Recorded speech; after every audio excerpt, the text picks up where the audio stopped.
Why does everyone hate the engagement ring I chose? When I proposed, my girlfriend Charlotte slumped to the floor and started crying, screaming yes over and over while jumping into my arms and running in circles. But then she saw the ring up close as I was putting it on her, and her face turned sour. She still let me put it on her finger, but her hand was shaking and she kept staring at it like she couldn't believe what she was seeing. On the drive home, she kept her ring hand covered in her lap, instead of admiring the ring like I'd expected. And when I asked if she liked it, she said, "I just can't believe you picked this," in this weird, hollow voice. I thought maybe she was just overwhelmed by the proposal, but when we got home, she immediately took the ring off and put it in the box, saying she didn't want to damage it. We almost had a fight over it when she almost forgot to put it back on the next morning. We went to brunch with our parents, and that's when her mom saw it. She literally gasped. Her dad didn't even seem happy or say congratulations, just asked if I was trying to make some kind of statement. When I said no, I just thought it was beautiful, he exchanged this look with his wife like they were communicating telepathically. Charlotte's mom pulled her aside and I heard her whisper, "You don't have to go through with this," which made no sense because they'd always loved me. Charlotte posted our engagement announcement on social media, but cropped out the photo of the ring saying the lighting wasn't good.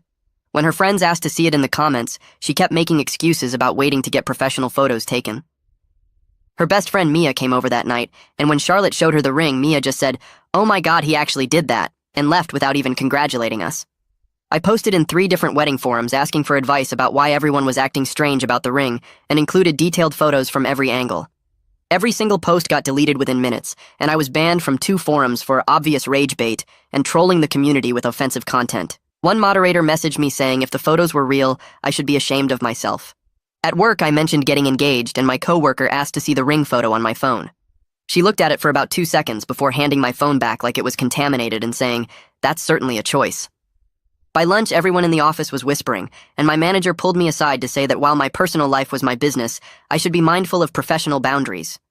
I went back to the jeweler thinking maybe there was something wrong. The jeweler remembered me and said he stood by his work, and the ring was exactly what I'd asked for with genuine materials and expert craftsmanship. When I asked if other customers had issues with similar designs, he said he'd never made another ring like this, and probably never would again. Charlotte started wearing the ring only when we were alone and keeping it in the box whenever we went anywhere. When I confronted her, she said she just didn't want to lose it, but I could tell she was lying. Her sister saw it at family dinner and immediately said, "Please tell me that's not the real ring." And when Charlotte nodded, her sister actually left the table. I asked my mom what she thought, and when I showed her the picture, she went completely silent before asking if I'd bought it as a joke. When I said no, she asked if I'd been having mental health issues and suggested I see someone. Charlotte's friends started declining our wedding planning meetings, and her cousin who'd agreed to be a bridesmaid backed out saying she had scheduling conflicts. When we went to look at venues, the wedding coordinator saw the ring and asked if we were sure we wanted to move forward with booking. Charlotte started crying in the car afterward, saying she couldn't do this anymore. I begged her to just tell me what was wrong with the ring, but she kept saying if I couldn't see it myself, then that was the whole problem. I examined it under a magnifying glass looking for hidden symbols or offensive imagery, but it looked completely normal to me. I even had it appraised by a different jeweler who said it was worth exactly what I'd paid and was certainly unique but technically well made. After 2 months, Charlotte said she needed to talk and gave me the ring back. She said she'd tried to be okay with it because she loved me, but she couldn't marry someone who would think that ring was acceptable. She said her friends and family had staged an intervention, asking her what kind of person would give that ring, and she couldn't defend me anymore.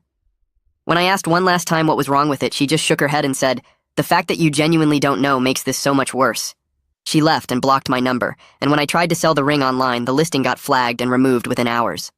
Even pawn shops wouldn't take it, with one owner saying he didn't want that kind of energy in his store. I kept the ring in my apartment and looked at it every single day, trying to understand what everyone else saw that I didn't see. It was literally a classic oval-shaped diamond, with small sapphires around the band, because blue was Charlotte's favorite color. I thought it was just a beautiful normal ring, but I had no idea how wrong I was. The next morning, I woke up with the ring box still on my nightstand, where I'd been staring at it before falling asleep. I grabbed my phone and set up a makeshift photo studio on my kitchen table, using a white sheet as backdrop. I took photos from every possible angle using the macro lens setting.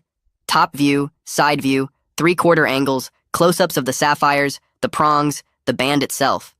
I uploaded all 47 photos to my laptop and zoomed in on each one. The oval diamond sparkled perfectly in the center. The 12 small sapphires were evenly spaced around the band.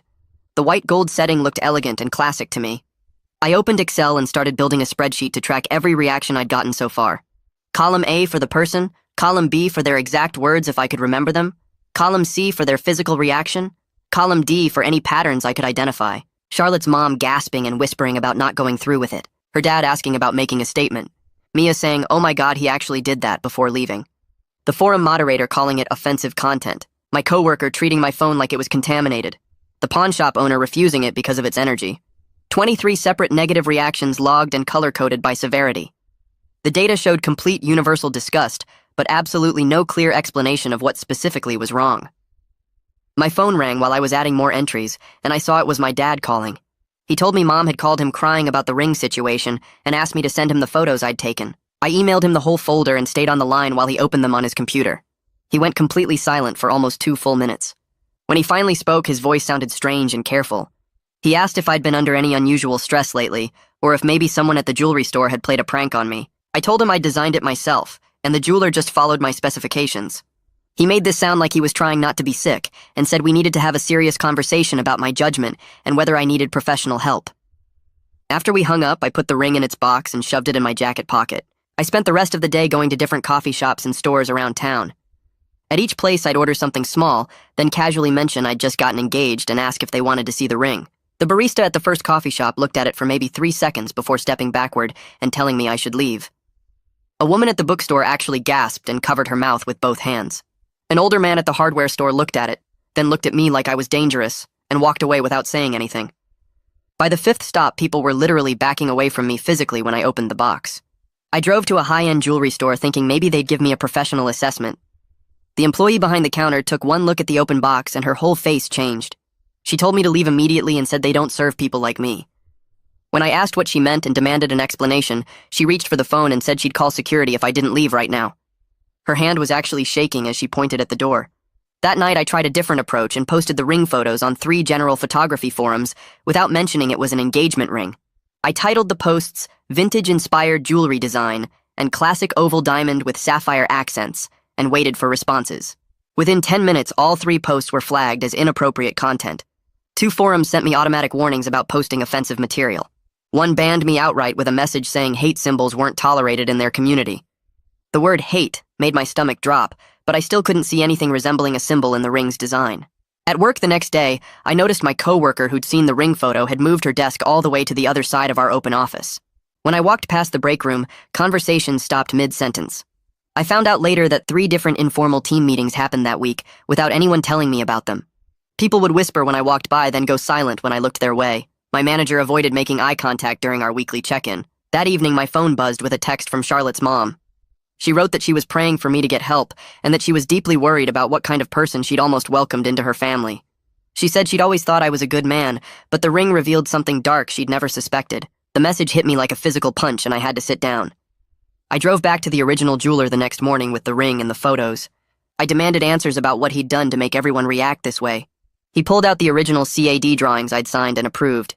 He pointed to each element, showing me how he'd followed my specifications exactly. He admitted he probably should have questioned my choices or suggested alternatives, but said I'd been very insistent about the specific placement of the sapphires and the proportions I wanted. He kept looking at me with this mixture of pity and disgust. Back at my apartment that night, I got out paper and colored pencils and started tracing the ring's design from different angles. I drew it from above, from the side, at various tilted angles. I connected the sapphires with lines to see if they formed some pattern. I measured the spaces between them. I overlaid geometric shapes trying to find hidden symbols. No matter how I looked at it, I just saw an elegant oval diamond with small sapphires creating what looked to me like a beautiful vintage pattern. After 3 more hours of staring at my drawings, I finally admitted I needed professional help understanding this. So I searched online for independent jewelry appraisers and found Mustafa Graves, who had 5-star reviews and specialized in historical pieces. I called his shop and made an appointment for the next afternoon, telling myself that an expert with no connection to Charlotte or my family would give me an objective assessment.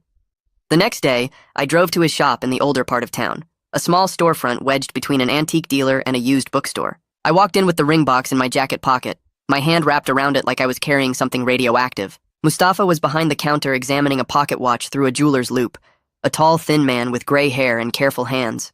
When I set the ring box on the counter and explained why I was there, he looked at me for a long moment before asking, "Is this some kind of test?" I told him no. I genuinely needed to understand what everyone else was seeing that I couldn't see. He opened the box slowly like he was defusing a bomb, and I watched his whole body tense up when he saw the ring. He picked it up with his tweezers instead of his fingers, turning it under the bright examination light while his jaw got tighter and tighter. He kept glancing up at me every few seconds like he was trying to figure out if I was dangerous or just completely clueless. His hands were steady, but I could see he was uncomfortable, handling the ring like it might contaminate him somehow. After several long minutes of examination, where the only sound was the ticking of clocks on the wall, he set the ring down carefully on the velvet pad and pushed his glasses up on his forehead. He asked if I genuinely didn't know what I was looking at, his voice quiet but serious. I insisted I really didn't understand, that everyone kept acting like it was obvious, but I just saw a normal engagement ring with sapphires. He rubbed his face and said he needed my permission to be completely direct, because what he was about to show me might be upsetting. I told him I needed to know, that my whole life had fallen apart because of this ring, and I had to understand why. He pulled out a clean piece of white paper and a pencil, then picked up the ring again with the tweezers and set it down in front of him. He started sketching the ring from directly above, drawing the oval diamond in the center, and then carefully marking where each sapphire sat around the band. He numbered each stone and then started drawing the prongs that held them in place, making sure to get the exact angles right. When he finished the sketch, he set his pencil down and looked at me, then picked it up again and started drawing lines between certain stones and prongs. He connected 4 sapphires with straight lines, each one at a 90-degree angle to the next, and then he drew lines from the prongs that held them, extending outward at perfect 45-degree angles. My stomach started churning before my brain even processed what I was looking at. He traced the pattern with his finger, and suddenly I saw it, clear as day, the unmistakable shape of a swastika formed by the placement of the stones and the way the prongs were angled. The room started spinning and I had to grab the counter to stay upright. I felt all the blood drain from my face and my mouth went completely dry. I started arguing desperately that it wasn't intentional, that I just wanted sapphires around the band because blue was Charlotte's favorite color, that I had no idea the pattern would create that shape. Mustafa put his hand up to stop me and explained that intent doesn't matter when the impact is this clear, that most people recognize hate symbols instantly even in subtle forms, that our brains are wired to spot these patterns. He said once you see it, you can't unsee it, and that's why everyone had reacted so strongly. He pulled out his phone and showed me historical examples of how certain geometric patterns became permanently associated with hatred, how even accidental arrangements that create these shapes carry the weight of that history. He was gentle but firm about the reality of what I'd created, explaining that the 4-fold rotational symmetry combined with the extending arms created an unmistakable configuration that anyone would recognize immediately. He showed me other examples of innocent designs that had to be recalled or redesigned because they accidentally created offensive patterns. Companies that had lost millions because someone didn't catch these things in the design phase. He said the human brain is incredibly good at pattern recognition and that certain patterns are so deeply associated with evil that they trigger an immediate visceral response. I stumbled out of his shop in a complete daze, my legs barely working as I made it to my car. My mind was racing between crushing humiliation and anger at myself for being so blind to something everyone else saw immediately. I sat in my car for 20 minutes just staring at the steering wheel, replaying every horrible reaction in my mind, and finally understanding why people had looked at me with such disgust. I pulled out my phone and opened the photo of the ring, then grabbed a napkin from my glove compartment and a pen from the cup holder. I overlaid a grid on the photo using a photo editing app and started tracing the pattern myself, connecting the dots just like Mustafa had shown me. Now that I knew what to look for, the symbol jumped out at me from every angle, impossible to ignore, screaming from every photo I'd taken. I opened my messages and started drafting a long apology text to Charlotte, explaining that I finally understood, that I never meant to create that pattern, that I was horrified by what I'd done. I typed and deleted and typed again, trying to find words that could possibly make up for what I'd put her through. But when I hit send, the message bounced back immediately with the automated response that the number wasn't accepting messages, and that's when I remembered she'd blocked me weeks ago. The finality of that block hit different now that I understood what I'd done to her, making her wear a hate symbol on her finger, forcing her to show it to her family and friends, putting her in the position of having to defend me when I'd given her something so completely indefensible. That night I couldn't sleep, so I opened Instagram on my phone and searched for Charlotte's sister's profile. My hands were shaking as I typed out a message explaining that I finally understood what the ring looked like and that I never meant to create that pattern. I rewrote it 6 times trying to find the right words before hitting send at 3 in the morning. She read it immediately and started typing back, those 3 dots appearing and disappearing for what felt like forever. Her response came through in one long block of text, saying the real problem wasn't just the ring itself, but how I refused to believe anything was wrong when literally everyone was telling me. She said I made Charlotte question her own judgment and sanity by insisting everyone else was overreacting. She said that kind of dismissal was almost worse than the ring itself, because it showed I valued being right over listening to the person I claimed to love. The message ended with her saying she was glad I finally saw it, but the damage was already done.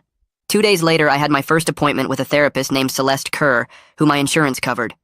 She had a small office downtown with plants everywhere, and one of those white noise machines outside the door. She asked me to start from the beginning, so I told her the whole story about the ring and how I couldn't see what everyone else saw. She took notes on a yellow pad and asked if this was the first time I'd missed social cues that seemed obvious to others. I thought about it and realized there had been other times at work when I'd said something that made people uncomfortable without understanding why. She asked about my childhood and whether I'd had trouble reading people's reactions growing up. We spent most of the session talking about pattern recognition and perspective taking rather than solutions. She said we'd need to work on building awareness of how my blind spots affected others before we could address the specific incident. The next morning at work, I opened my email to find a message from HR marked high priority. It was about mandatory sensitivity training on hate symbols and appropriate workplace conduct scheduled for that Friday. The email went to the entire department, but I knew it was because of me since the timing was too perfect to be coincidence. My coworkers kept glancing at me when they thought I wasn't looking, and conversations stopped when I walked by. I showed up to the training room 15 minutes early on Friday and sat in the back corner.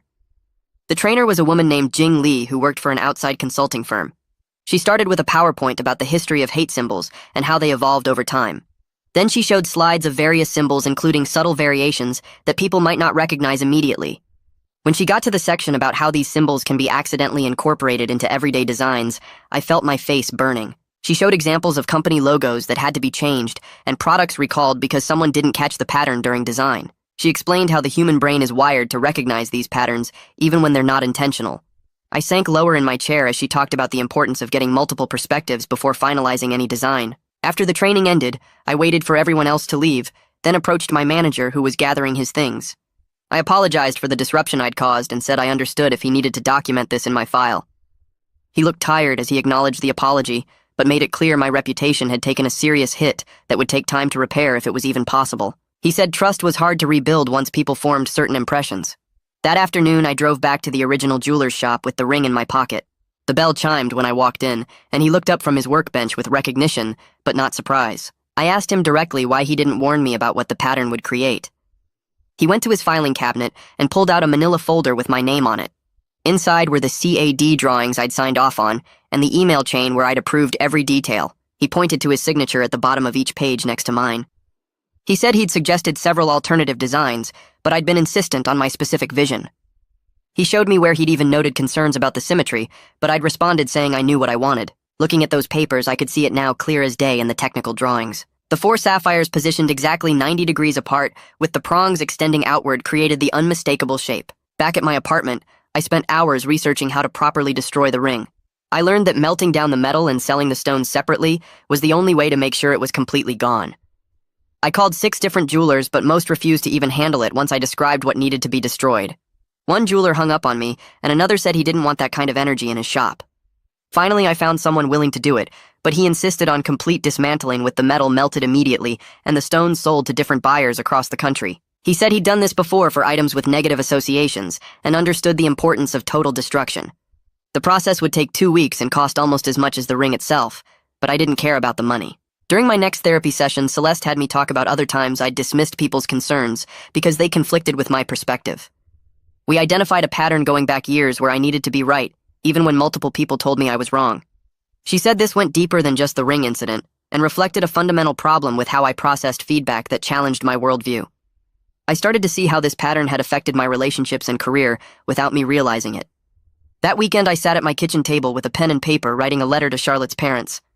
I wrote 5 drafts before settling on one that took full responsibility, without making excuses or asking for forgiveness. I acknowledged the pain I'd caused their daughter by making her wear something so offensive and then dismissing her feelings about it.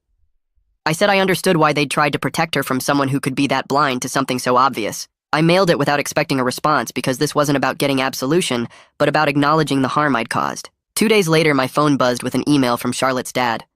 The message was 3 lines long and signed with just his initials instead of his usual "Love, Dad" that he'd used for years. He acknowledged getting my letter and asked that I not contact them again. The formal tone made my chest tight, but I understood. I deleted his number from my phone and removed the family photos from my apartment walls.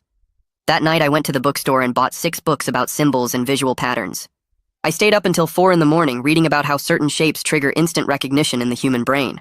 The books showed how specific geometric patterns became permanently linked to hatred and violence. I filled 3 notebooks with diagrams and notes trying to understand my blindness. My mom called saying she wanted to visit before the ring was destroyed. She drove 4 hours and arrived with homemade cookies like nothing had changed. I pulled out the ring box one last time and traced the pattern on paper for her. She watched my finger follow the lines that formed the shape, and her eyes filled with tears. She pulled me into a hug and said she was glad I finally understood, but sad about everything I'd lost. We sat at my kitchen table eating cookies while she told me about times she'd missed obvious things too. The next morning at work, I was refilling my coffee when a colleague I barely knew approached me. He glanced around to make sure we were alone, then quietly said he'd made a similar mistake years ago with a different symbol. He'd accidentally used a gang sign in a presentation without knowing what it meant. Nobody had told him directly, but he'd figured it out from people's reactions. He patted my shoulder and walked away without another word. That small moment of understanding meant more than he probably knew. Later that week, HR sent an email about new diversity and inclusion initiatives. I replied immediately, volunteering to help organize the programs. My manager acknowledged my offer with a brief nod during our team meeting, but kept his distance otherwise. I spent my lunch breaks researching training materials and best practices for the workshops. The other volunteers were polite, but careful around me, like I might say something wrong at any moment. 2 weeks after dropping off the ring, the jeweler called to confirm completion. He explained that the metal had been melted down completely and recast into simple wire. The main diamond was now in a basic pendant setting with no decorative elements. The 4 sapphires had been sold to different buyers in different states. He said the destruction was thorough and permanent, with no trace of the original design remaining. I drove to his shop and he handed me a small velvet pouch. Inside was the plainest pendant I'd ever seen, with just the diamond in a simple silver setting. Holding it felt strange because it was the same stone, but everything else was gone. The weight was different and the shape was completely new. I paid the destruction fee, which was almost as much as the original ring had cost. Back home, I put the pendant in my desk drawer next to the empty ring box. During my next therapy session, Celeste had me talk about moving forward without seeking redemption. She explained that some consequences are permanent, and that's part of taking real accountability. We worked on accepting that Charlotte and her family might never forgive me. She said the goal wasn't to fix everything, but to learn and do better going forward. I nodded and took notes, but it was hard to accept that some bridges stay burned. That weekend, I researched organizations that educate about hate symbols and their impact. I found one that seemed legitimate and made an anonymous donation through their website. It wasn't much money, but it felt like the right thing to do. Nobody would ever know about it, and that was okay. 3 months had passed since the breakup when I went grocery shopping on a random Tuesday evening. I was reaching for pasta sauce when I saw Charlotte at the other end of the aisle. She was looking at salad dressings with her back to me.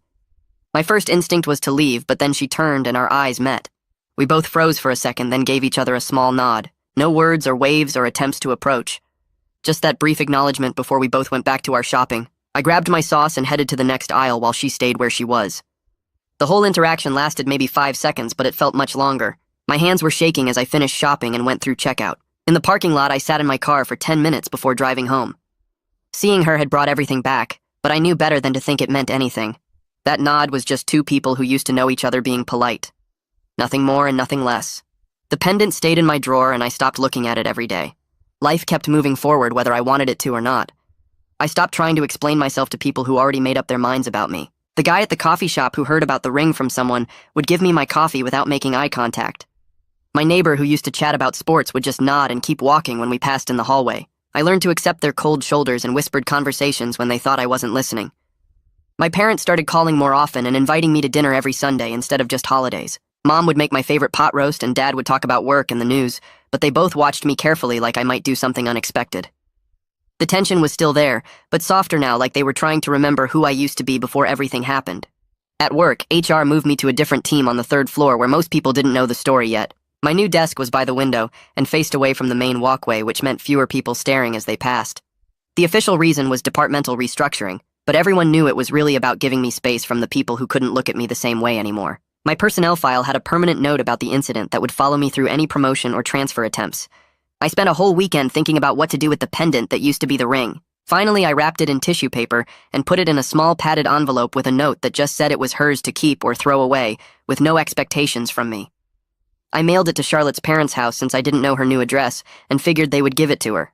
The post office clerk asked if I wanted tracking, but I said no because I didn't want to know if she got it or what she did with it. During my next session with Celeste, we talked about setting new goals that weren't about fixing the past, but learning to recognize problems before they got bad. She had me practice looking at situations from other people's views by describing events from their perspective instead of mine.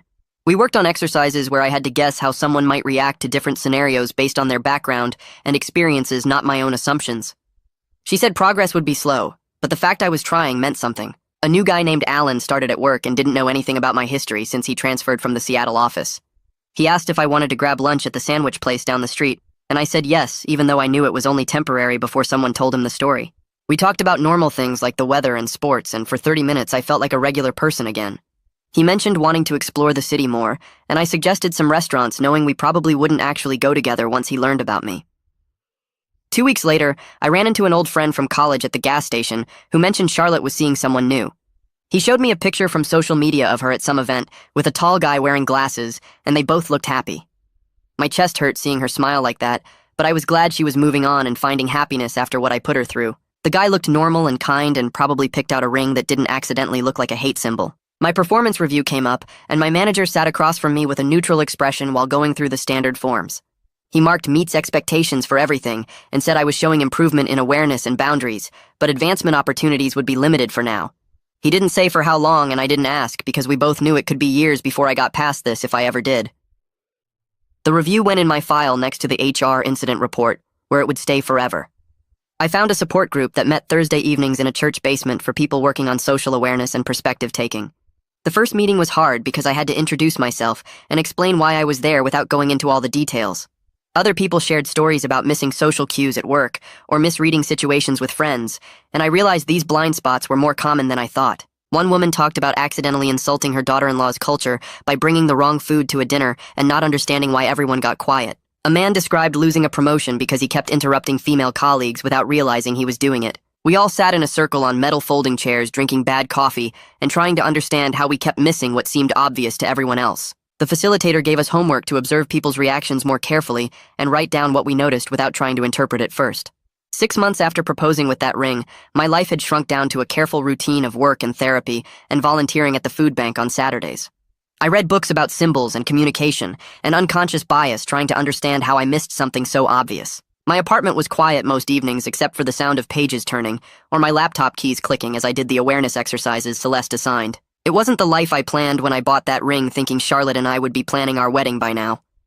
Instead, I was learning to live with the consequences of not seeing what everyone else saw immediately and accepting that some mistakes can't be undone. My phone buzzed 3 days later with a notification from an address I didn't recognize. The message was from Mia, and seeing her name made my chest tighten. She wrote that she wanted to thank me for never blaming Charlotte publicly or making excuses online about what happened. She said she still didn't want any contact, but she appreciated that I'd respected boundaries and hadn't tried to defend myself by attacking Charlotte. I read it twice before deleting it and putting my phone away. That weekend I went through my closet and found the box of photos from our relationship that I'd shoved on the top shelf months ago. I pulled it down and looked at the stack of pictures for a minute before putting the whole box in a garbage bag without opening it. The empty ring box still sat in my dresser drawer, and I left it there as a reminder. At my next therapy session, Celeste pointed to her notes from 6 months ago and showed me the difference in how I was responding to situations now. She said I was actually pausing when people reacted strongly to things instead of immediately dismissing their responses or arguing. We practiced scenarios where someone might be upset about something I didn't understand, and I worked on asking questions instead of defending myself. The company charity auction came up the following week, and I volunteered to help set up tables instead of avoiding it like I'd done with every social event for months. People still kept their distance, but I managed basic conversations about the weather and the auction items without anyone walking away mid-sentence. My supervisor even nodded at me when I helped carry boxes to the storage room afterward. That night I sat at my kitchen table with a notebook and started writing about everything that happened. Not to post anywhere or show anyone, but just to get it out of my head and onto paper. I wrote about how someone can hurt people without meaning to, and how impact matters more than what you intended. I filled 20 pages over the next few nights trying to understand how I'd been so blind. My routine settled into something predictable after that, with work during the week and volunteering at the library on Saturdays shelving books. It wasn't the life I'd imagined when I bought that ring, but it was manageable and real. People at work started including me in lunch orders again, though nobody invited me to happy hour. My parents called once a week to check in, and we talked about safe topics like the weather and their garden. I kept building back trust through small, consistent actions like showing up on time and following through on projects. In my filing cabinet, I had a folder labeled "What I Didn't See," with all the documentation from the ring. The receipts from both jewelers and the photos I'd taken from every angle, and the final invoice for melting it down. Sometimes I'd pull out the folder and look at the photos trying to see it fresh, but the pattern jumped out at me now every single time.